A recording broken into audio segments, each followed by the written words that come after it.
قل هو القادر على أن يبعث عليكم عذابا من فوقكم أو من تحت أرجلكم أو يلبسكم شيعا ويذيق بعضكم بأس بعض انظر كيف نصرف الآيات لعلهم يفقهون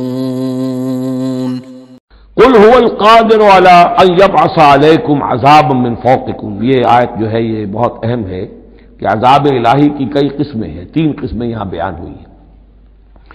کہہ دیجئے وہ قادر ہے اس پر کہ تم پر بھیج دے کوئی عذاب من فوقکم، تمہارے اوپر سے، آسمان کا ٹکڑا گر جائے، کوئی میٹیورائٹ گر جائے، جو بعض خبریں آتی رہتی ہیں کوئی آ رہا ہے لیکن یہ کہ وہ پھر تحلیل ہو جاتا ہے کہیں، جو بھی اوزون لیئر ہے یا کچھ اور ہے بچت ہے، لیکن یہ کہ اگر اللہ چاہے تو جہاں آسمان پر سے کوئی عذاب بھیج دے آپ کے اوپر، او من تحت ارجلکم، یا آپ کے قدموں کے نیچے سے زمین پھٹ جائے، شق ہو جائے، زلزلہ آئے، زمین دھس جائے، یہ بھی ہوتا ہے. خسف ہوں گے، قیامت سے پہلے بڑے بڑے 3 خسف ہونے ہیں جن کی خبر دی گئی ہے احادیث کے اندر، بڑے بڑے ٹکڑے زمین کے دھس جائیں گے اندر.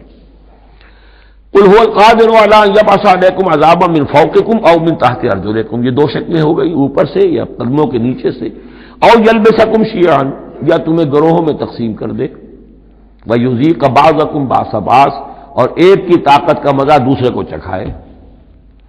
اب لڑو آپس میں، پرانے اور نئے سندھی لڑو آپس میں، پنجابی اور اردو بولنے والے لڑو، اب بلوچ اور پختون لڑو، مارو ایک دوسرے کو. اللہ تعالیٰ کو نہ آسمان کو تکلیف دینے کی ضرورت کہ اس کا کوئی ٹکڑا گرائے، نہ زمین کو کوئی مشقت دینے کی کہ وہ پھٹے، کوئی ضرورت نہیں. آپس میں تقسیم ہو جاؤ گے، گروہ بندی ہو جائے گی، شیعہ سنی کو مارے اور سنی شیعہ کو مارے. یہ جو ہے یہ عذاب الہی کی بدترین شکل ہے جو آج مسلمانان پاکستان پر مسلط ہے. وہ کبھی ایک قوم ہوتے تھے، ہندو کا جب مقابلہ تھا ایک قوم تھے، اور اب وہ قوم جو ہے قومیتوں میں، عصبیتوں میں تحلیل ہو چکی ہے.